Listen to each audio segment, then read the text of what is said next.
लिए वेलकम करते हैं। जैन रामायण बहुत सुप्रसिद्ध कथा है। हमारा पद्म पुराण ग्रंथ एक अद्भुत चरित्र है। आज हम सीता व राम के वैराग्य के बारे में जो मुख्य अंश हैं उनकी प्रस्तुति करेंगे। राम जो है वो इक्ष्वाकु वंश में पैदा हुए थे। यह वही वंश है जिसमें आदिनाथ भगवान हुए थे। और यही नहीं, यह इतना महान वंश है कि इसमें 17 तीर्थंकर हुए हैं और कुछ शास्त्रों में लिखा है इसमें 22 तीर्थंकर हुए हैं। तो हम ऐसे महान वंश की कहानी आज देखने जा रहे हैं। चलिए अब हम बढ़ते हैं अयोध्या नगरी की ओर। यह कहानी 20वें तीर्थंकर मुनि सुव्रतनाथ भगवान के समय का है। लगभग 11 लाख वर्ष पहले की कहानी है। ये सबसे पहला दृश्य जो रहेगा वो है अयोध्या नगरी की ओर। राजा राम लंका का युद्ध जीता था और बहुत शांति फैली हुई थी। वे अयोध्या में पधारे थे। राम, सीता, लक्ष्मण सभी बहुत शांति से रह रहे थे। लेकिन एक प्रसंग बनता है। प्रजा के कुछ लोग अयोध्या में राजा राम से मिलने आते हैं। चलिए हम सभी देखते हैं ऐसा क्या हुआ और प्रजा क्यों आती है। जय जय महाराज। जय जय देवी। आप लोग कुछ कहना चाहते हैं क्या? जो भी कहना है निर्भीक होकर बोलिए, मैं बुरा नहीं मानूंगा। दुनिया में अधिकतर लोग स्वभाव से कुटिल होते हैं महाराज। आप कहना क्या चाहते हैं? महाराज, लोग जो सुनते हैं वही कहते हैं। सत्य की जिनको कोई फिक्र ही नहीं है। आप लोग स्पष्ट बोलिए। आजकल निर्बल यौवन स्त्रियों को बलवंत हरकर ले जाते हैं और वापस लौटा देते हैं। आप कहना क्या चाहते हैं? महाराज, अब आपसे क्या छुपाना। आपको तो शास्त्र का सभी कुछ आता है। आप तो ज्ञाता है उसके। बट फिर भी लोग आजकल ऐसा कह रहे हैं कि इसके पश्चात आपने सीता जी को वापस महल में ले आए। तो क्या हुआ? जैसा राजा वैसी प्रजा। आजकल पुरुष नारियों पर अत्याचार कर रहे हैं, अशांति फैल रही है। महाराज कुछ कीजिए, कुछ कीजिए महाराज, कुछ कीजिए। प्रजा ऐसा कहकर चली जाती है। गांव के मन में हलचल सी मच जाती है कि यह क्या प्रश्न हुआ। सीता तो पवित्र थी, शीलवती थी, लेकिन राम को अपना राज्य को न्यायपूर्वक उसका राज्य करना है। इसलिए वे कुछ विचार करते हैं और फिर लक्ष्मण से कुछ कहते हैं। चलिए देखते हैं वे क्या कहते हैं लक्ष्मण से। माता, आप चिंता ना करें, प्रजा को मैं संभालूंगा। लक्ष्मण, क्या मैं अपने राजधर्म का पालन नहीं कर रहा हूँ? इस अवस्था में मुझे कुछ तो करना ही होगा। भैया, राजा के जीवन में ऐसे संकट आते रहते हैं, लेकिन हमें धैर्य से काम लेना चाहिए। लक्ष्मण ने इस प्रकार बहुत समझाया, लेकिन राम नहीं माने। इसी बीच सेनापति हाजिर होते हैं। लक्ष्मण, तुम सेनापति को बुलवाओ। जी भ्राता। सेनापति हाजिर हो। महाराज की जय हो। महाराज, आपने मुझे बुलवाया? सेनापति, सीता जी को सम्मेद शिखर आदि के दर्शन करने की तीव्र भावना है। तुम उन्हें सम्मेद शिखर के दर्शन कराकर वन में छोड़कर आओ। महाराज, दी महाराज, जैसे आपकी आज्ञा। आपकी आज्ञा का पालन ही मेरा धर्म है। आज्ञा दे महाराज। जय जय देवी। ऐसा कहकर सेनापति चल जाते हैं। अब हम बढ़ेंगे दूसरे दृश्य की ओर, सीता के महल में। चलिए अब हम सभी सीता के महल की तरफ चलते हैं। सीता और रानी के बीच संवाद हो रहा है।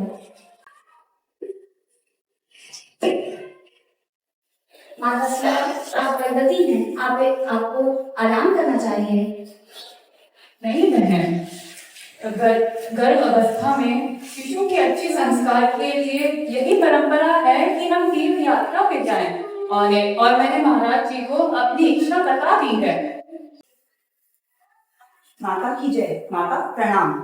माता, आपको समेत शिखर की यात्रा का भाव था, इसलिए महाराज ने मुझे आपको वहां ले जाने की आज्ञा दी है। चलिए माता, मेरे साथ रथ पर सवार हो जाइए। यह तो अत्यंत प्रसन्नता की बात है। चलिए सेनापति जी। चलिए माता।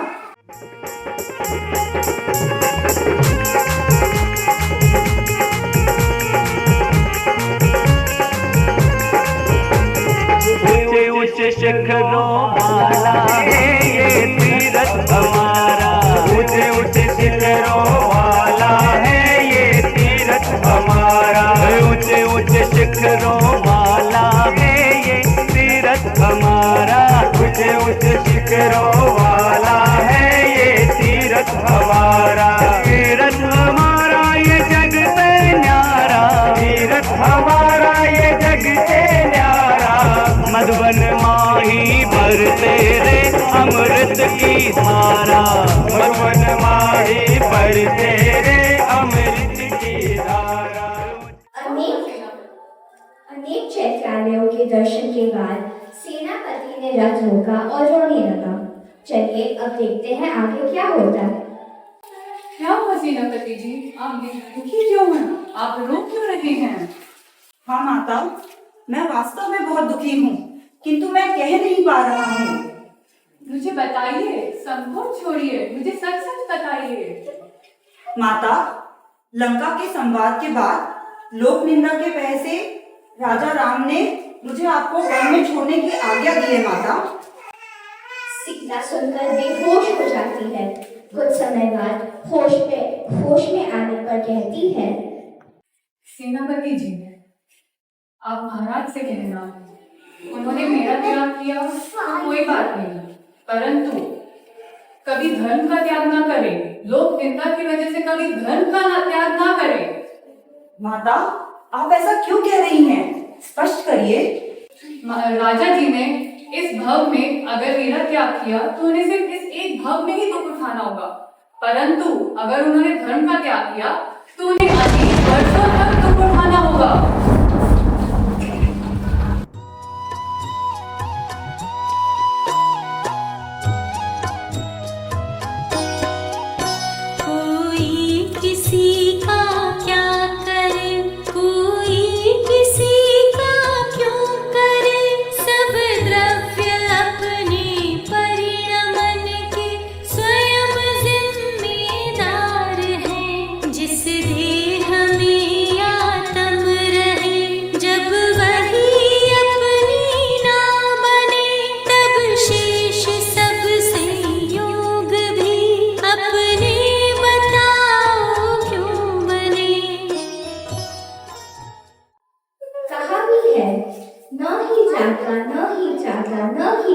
जगत रे वीतरागात करो देवो, न भूतो न भविष्यति।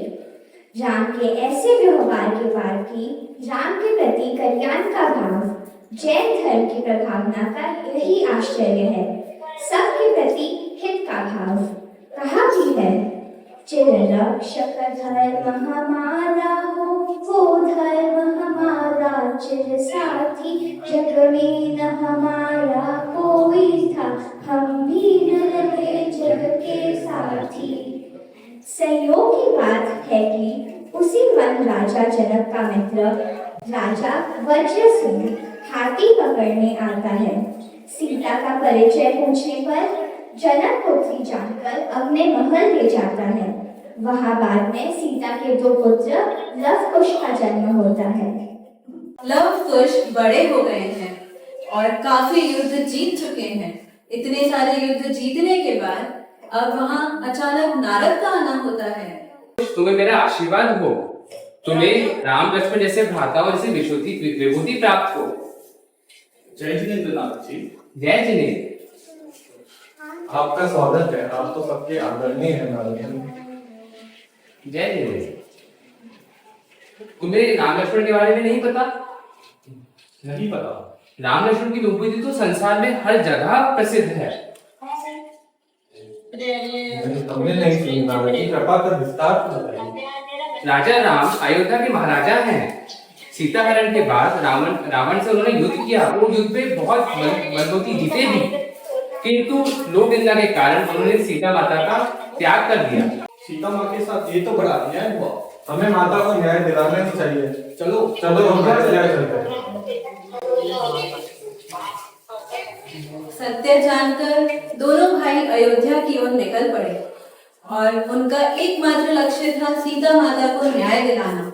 अब वे दोनों शूरवीर की भांति अपना परिचय देना चाहते थे, ना कि एक कायर की भांति दीनता के वचन कहना चाहते थे कि हम तुम्हारे पुत्र हैं, हमें स्वीकार करें। तो यही बात उन्होंने सीता माता को सुनाई। सीता माता ने कहा, हे पुत्रों, तुम्हारा परिवार है, वे विरोधी नहीं है, तो उन्हें नम्र प्रणाम करना, अपने पिता को नम्र प्रणाम करते हुए यही तुम्हारा सही नीति मार्ग है। अब देखते हैं अगला दृश्य। ये है युद्ध का दृश्य जिसमें लव और कुश दोनों अयोध्या पर आक्रमण करने निकल पड़ते हैं और तभी राम और लक्ष्मण भी उनको अपना शत्रु जानकर उन पर युद्ध करते हैं और दोनों के बीच घमासान युद्ध होता है। जब ये युद्ध इतना भयंकर लड़ाई होती है तो ये है लड़ाई का दृश्य।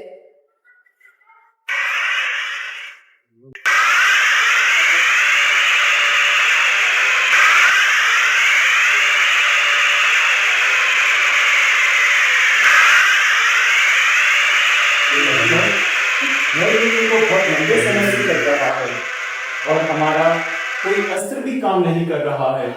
ऐसी अवस्था में हमें क्या करना चाहिए? भैया, हमें चक्ररत्न का प्रयोग करना चाहिए। लक्ष्मण, तुम चक्र चलाओ। जी बाबा।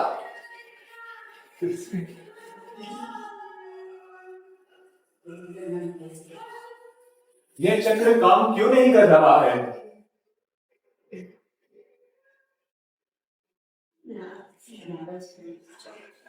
लक्ष्मण, तुम फिर से चक्र चलाओ। भैया, ये तो नहीं चल रही है। तब लक्ष्मण ने चक्र युद्ध चलाया पर वो निष्फल हुआ। इसी बीच नारद आकर संबोधन करते हैं। देखिए नारद क्या कहते हैं। अहो लक्ष्मण, तुम्हें पता है ये कौन है? ये तुम्हारे भतीजे हैं, ये सीता पुत्र हैं। तुम्हारा चक्र इन पे कैसे चलेगा? ये तो तुम्हारे परिवारजन हैं, क्या तुम्हें नहीं मालूम? यह तो परम हर्ष की बात है। आओ आओ, निकट आओ।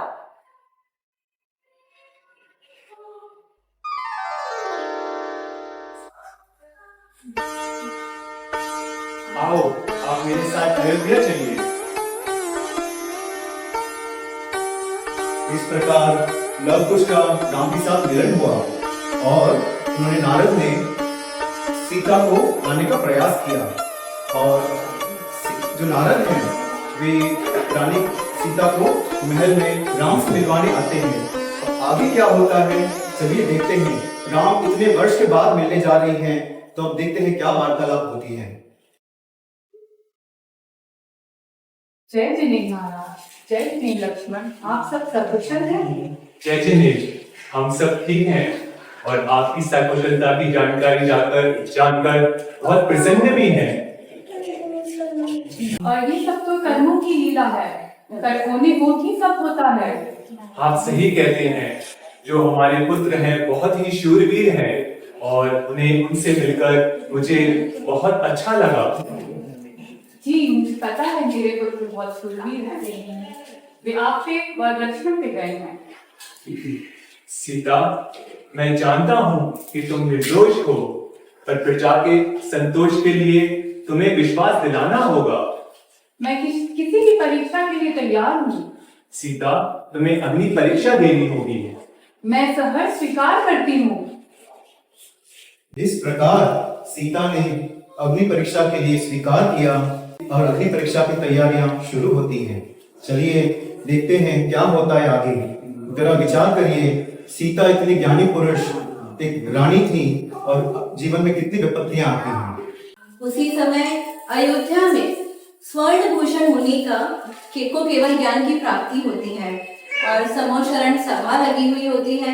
समोशरण सभा का दृश्य देखिए।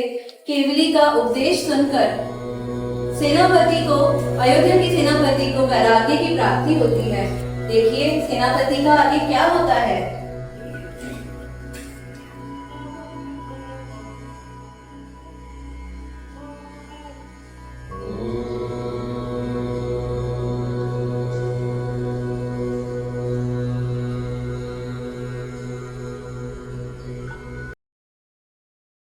महाराज की जय हो। जय जय सेनापति, आप कुछ कहना चाहते हैं क्या? हाँ महाराज, ये संसार की विचित्रता, ये सभी युद्ध और केवली भगवान के उपदेश सुनकर मैं वीतरागता के भाव से भर गया हूँ महाराज। आप सही कहते हैं सेनापति, मेरा मन भी वैराग्य की दिशा में ही जा रहा है। महाराज, मैंने तो अब दीक्षा का भाव दृढ़ कर लिया है महाराज। केवल आपकी आज्ञा की अनुमति चाहता हूँ। सेनापति, ये तो बहुत उत्कृष्ट भाव है। मोक्ष मार्ग में लगने से अच्छा कोई कार्य किया ही नहीं जा सकता। मैं आपके इस कल्याणकारी भाव की अनुशंसा करता हूँ। आज्ञा दे महाराज। जय जय। जय जय।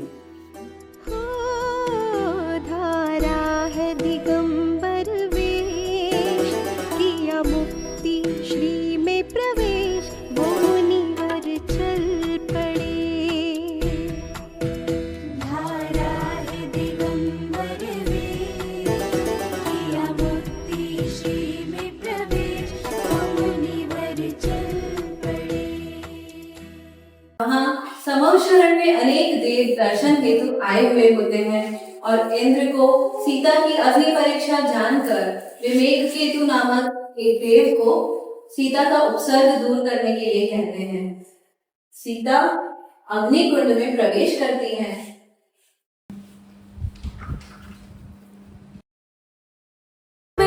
शुद्ध पूत अविरुद्ध एक पर परिणति से अप्रभावी हूँ, आत्मानुभूति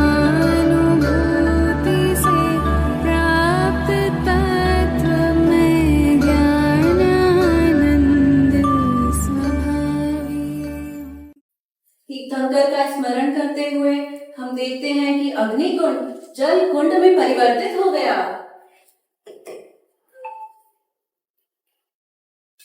और यही देखते हुए सीता माता अपने सिंहासन पर विराजमान हो जाती हैं। सीते, तुम सफल हुई। अब मेरे साथ अयोध्या चलो। मैंने इस संसार के स्वरूप को समझ लिया है। अच्छी बात है, अब चलो महल की ओर। नहीं, मैं महल की ओर नहीं जाऊंगी।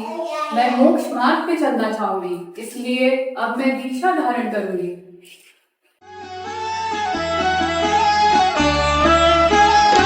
तोड़ दे सारे बंधन सदा के लिए, यह मुश्किल नहीं आत्मा के लिए। ज्ञान से भी जरूरी निज ध्यान है, ध्यान चेतन का कर स्वात्म सुख के लिए। तोड़ दे सारे बंधन सदा के लिए। बलरामी माता जी, मैं आपके पास दीक्षा ग्रहण करने आई हूँ, मुझे आशीर्वाद दीजिए। सीता पृथ्वीवती आर्यका माता जी से दीक्षा ग्रहण करती हैं और ना कि वो पृथ्वी में समा जाती हैं जैसा कि कई लोग कहते हैं। और ये तीसरा वनवास था सीता का, क्योंकि पहला वनवास तब हुआ जब वो राम के साथ मर गई और बाद में रावण के साथ युद्ध हुआ।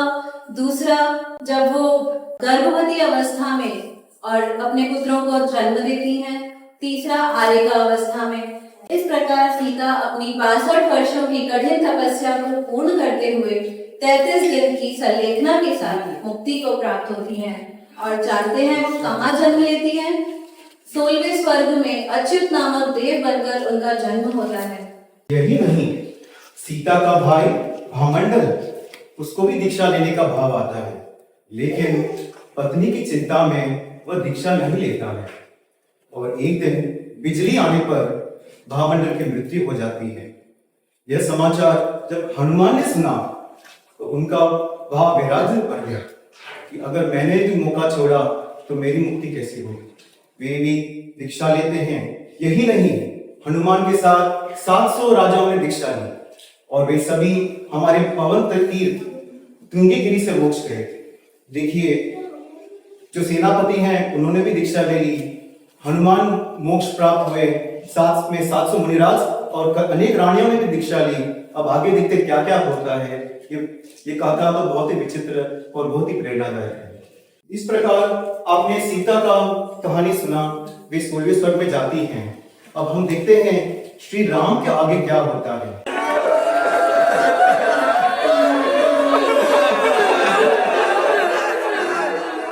आप देख रहे हैं कि तब देवों ने चर्चा करी कि सबसे महान मित्रता किसमें है, तो उनकी चर्चा हुई कि राम और लक्ष्मण में बहुत प्रेम है। यह सुनकर कुछ देवों के मन में परीक्षा लेने का भाव होता है। तब 2 देव थे, मृगचूल और रत्नचूल। इन्होंने सोचा चलिए अब हम परीक्षा कर ही लेते हैं कि राम और लक्ष्मण में कितनी मित्रता है या कितनी भाईचारा है। इसके लिए योजना बनाते हैं। वे क्या करते हैं कि जो महल है वहां पे रोने की आवाज करते हैं। रणिवास में अधिकतर रानियां रहती हैं और उसी महल के कॉम्पाउंड में होता है, तो बहुत सारी रोने की आवाज आती है। और अब क्या योजना बनाते हैं वो देवों ने, वो अब हमें देखते हैं।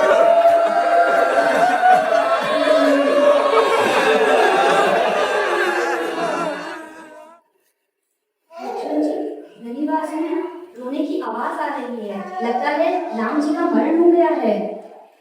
राजकर्मी जी, यह आप क्या कह रहे हैं? ऐसे कैसे हो सकता है? यह सत्य नहीं है।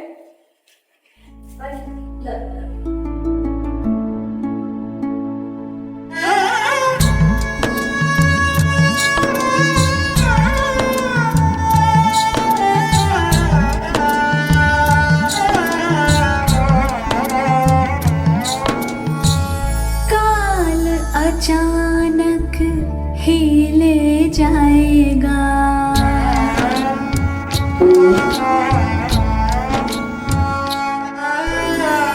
काल अचानक ही ले जाएगा, गाफिल होकर रहना क्या। रणिवास में भी मूर्छा की बात फैल गई थी। देखिए कितना गाढ़ प्रेम कि लक्ष्मण को भी राम के बारे में कुछ भी खबर सुनने के चक्कर में उन्हें मूर्छा आ जाती है। और कुछ रानियों को लगा कि मे बी लक्ष्मण नाराज हैं या कोई दिव्य प्रभाव है। लेकिन इसी समय राम का प्रवेश होता है। देखिए राम की भावना कैसे होती है लक्ष्मण के प्रति। लक्ष्मण तुम उठते क्यों नहीं? देखो सारे लोग चिंतित हो रहे हैं। लक्ष्मण उठो, किसी बात से रूठ गए हो क्या? उठो लक्ष्मण, उठो। महाराज, लक्ष्मण जी को सारे वैद्यों ने मृतक घोषित कर दिया है। ऐसा नहीं हो सकता राजकर्मी जी, आप ये गलत कह रहे हैं। उठो लक्ष्मण, उठो।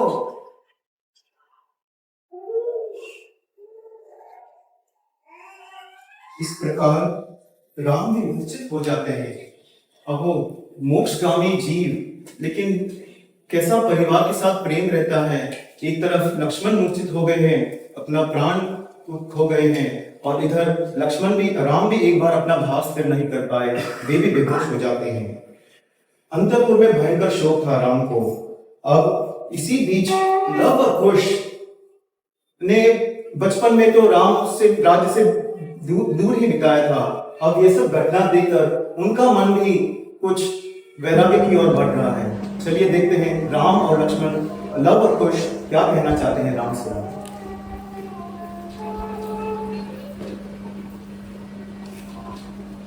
जय जिनेन्द्र पिताश्री। इन सभी घटनाओं से हम दुखी एवं विरक्त हो गए।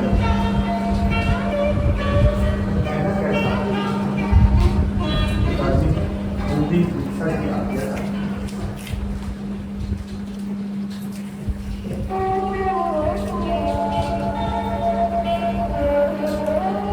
क्या कहें, कुछ अलग ही चल रहा था। एक तरफ रानी सीता का वियोग, एक तरफ लक्ष्मण का मृत्यु, और राम को समझ में नहीं आ रहा था क्या हो रहा है। वे सुन तो रहे थे कि लव कुश वैराग्य लेना चाहते हैं, दीक्षा लेना चाहते हैं। उन्हें तो लव कुश के साथ रहने का समय भी नहीं मिला था। लेकिन एक तरफ लव कुश और एक तरफ लक्ष्मण के वियोग का दुख, इसलिए वे ध्यान नहीं दे पाते हैं। लक्ष्मण देखो, तुमने सदा मेरी आज्ञा का पालन किया है। लव और कुश वन की ओर चले गए हैं लक्ष्मण, उनको ले आओ लक्ष्मण। इन दर्शन का समय भी हो गया है लक्ष्मण। उठो लक्ष्मण, उठो। इस प्रकार वे अनेक चेष्टाएं करते थे, लेकिन क्या करें, उनकी बात समझ नहीं आ रही थी। यही नहीं, विभीषण, सुग्रीव आदि अनेक महापुरुष आकर राम को संबोधन करते हैं, लेकिन राम का चित्त नहीं माना। कर्मों का विचित्र कोई पार नहीं है कि महापुरुषों के जीवन में भी जो मोक्षगामी हैं, उनके भी इतने उतार चढ़ाव आते हैं और वे भाव स्थिर नहीं कर पाते हैं। इधर जो इंद्रजीत का पुत्र है वर्णमाली, उन्हें लगा यह तो अच्छा मौका है अयोध्या पर वार करने का, क्योंकि राम का मन व्यस्त है और प्रजा में बहुत हलचल मच रही है। तो इसको मौका ढूंढकर वे युद्ध की भावना भाते हैं, और राम का परिवार भी सोचता है कि ये तो शत्रु है और उसके लिए वो युद्ध की रचना करते हैं। इस प्रकार हम आगे दृश्य बनेंगे जहां पर एक और युद्ध होता है।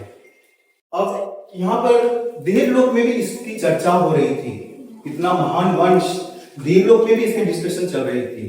तो दो देवों को कुछ याद आया और उनके बीच में संवाद होता है, और वे कैसे युद्ध भूमि में आते हैं यह आगे देखेंगे। यहाँ पर दो देव आएंगे, एक तो सेनापति जिन्हें दीक्षा ली थी अभी, वे स्वर्ग को प्राप्त होते हैं, वे वापस आएंगे, और वैसे ही जटायु वे भी वापस आएंगे।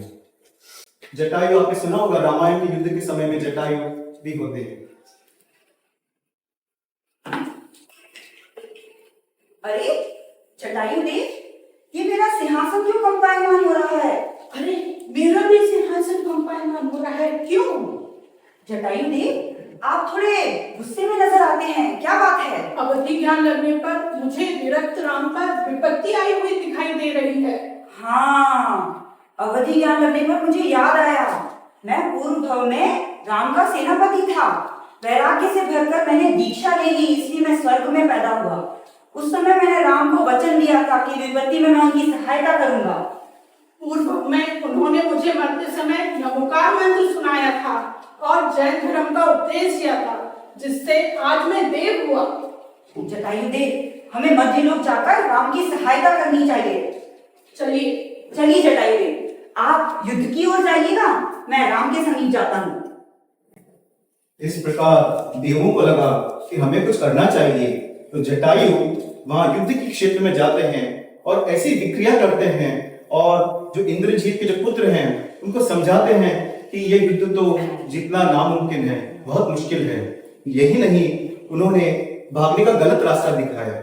अब इंद्रजीत के पुत्र को भी चिंता हुई कि अब मैं वापस जाऊंगा तो विभीषण क्या कहेंगे, क्योंकि उनका डर भी था। इस चक्कर में उन्होंने भी दीक्षा ले ली। अब वो ये क्या हो रहा है, यहाँ पे जो शत्रु हैं वे भी दीक्षा लेते हैं, और जो राज्य जो है जो डिफेंस कर रहा है वे भी दीक्षा ले रहे हैं। इस प्रकार युद्ध तो समाप्त हो गया, लेकिन अब राम और लक्ष्मण का वार्तालाप चल रहा था। अब ये देखिए, युद्ध में भी राम ने लक्ष्मण को अपने कंधे पर उठा के युद्ध पे चले गए। इतना प्रेम गाढ़ा था, लगभग 6 महीने तक वे ये करते रहे। अब जटायु ने एक कार्य तो कर दिया, अब वे राम के लिए संबोधन के लिए आते हैं। यहाँ पर सेनापति सूखे पेड़ों को पानी दे रहे हैं और जटायु पत्थर में बीज बो रहे हैं। आप लोग ये बेड का काम क्या कर रहे हैं? क्या सूखे पेड़ में पानी देने से वे जीवित हो जाएगा क्या? क्या बीज में पत्थर में बीज बोने से पेड़ उग जाएगा क्या? महाराज, आप भी तो मृत शरीर को लेकर घूम रहे हैं, इससे क्या लाभ होगा? तुम लोग मेरे भाई के बारे में ऐसा मत कहो। जटायु देव, हमें कुछ और उपाय करना पड़ेगा। चलिए। जटायु इस बीच एक मृत शरीर को लेकर कहने लगा,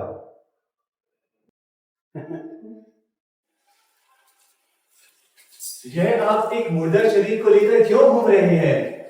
महाराज, आप भी तो लक्ष्मण के मुर्दे शरीर को लेकर घूम रहे हैं, हम तो वही कर रहे हैं जैसा राजन कर रहे हैं।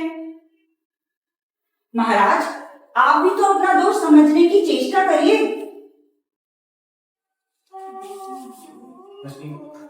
इस प्रकार चर्चा से राम का भ्रम अंत में दूर होता है।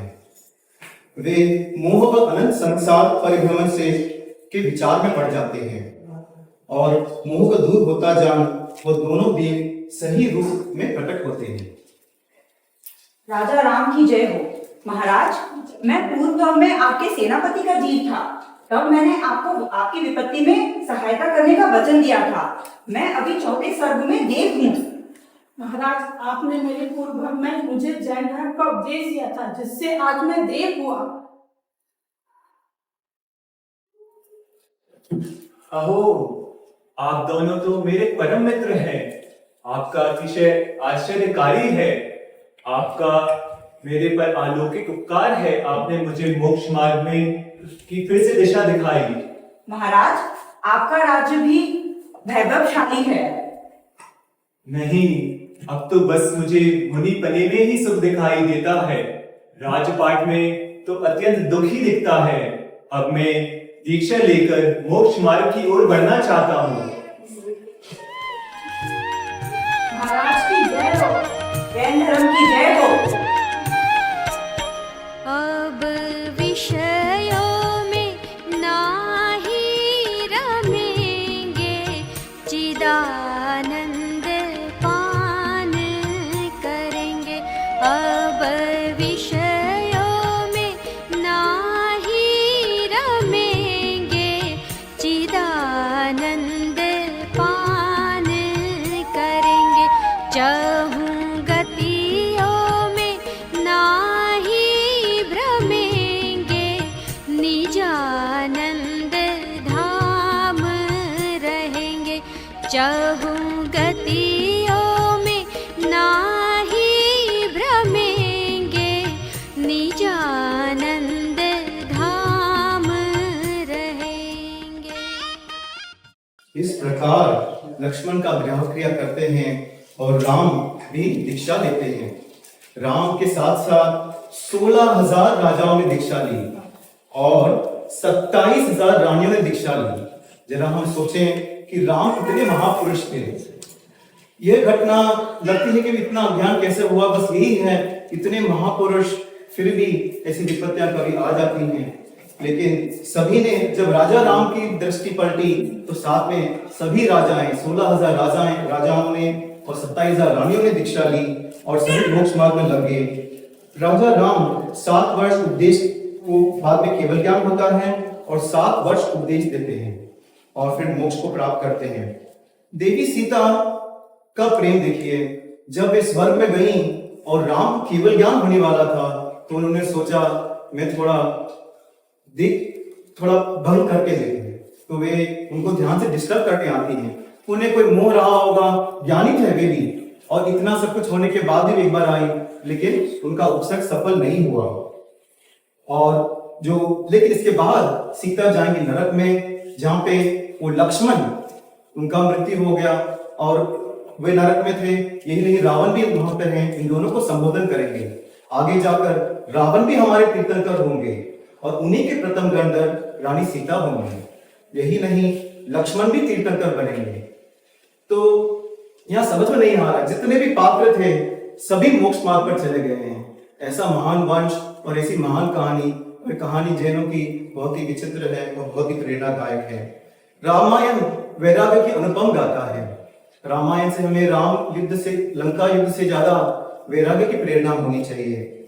इससे हमारा जीवन सार्थक होगा और जैन धर्म का भी यही सार है।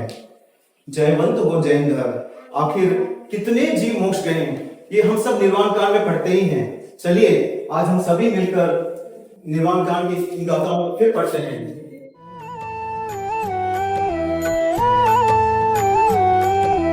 रामचंद्र के सुत द्वैवीर, लाड नरिंद आदि गुण धीर।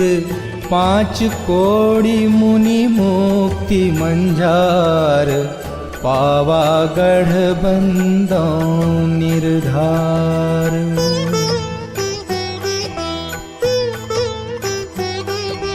पांडव 3 द्रविड़ राजान, 8 कोड़ी मुनि मुकति पयान। श्री शत्रुंजय गिरि के शीस भाव सहित बंदो निश दीस।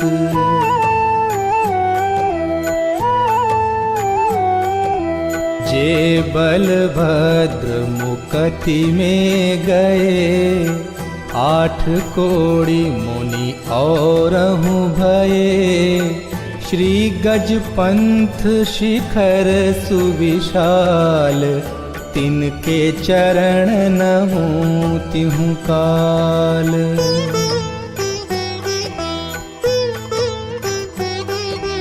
राम हनु सुग्रीव सुडील, गव गवाख्य नील महानील। कोटि 99 मुक्ति पयान, तुंगी गिरिवंदो धरि ध्यान।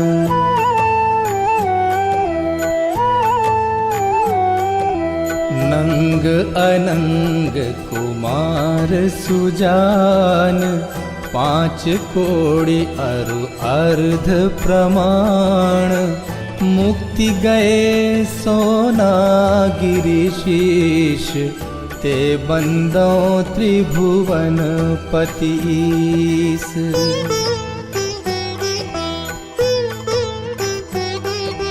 रावण के सुत आदि कुमार, मुक्ति गए रेवा तटसार।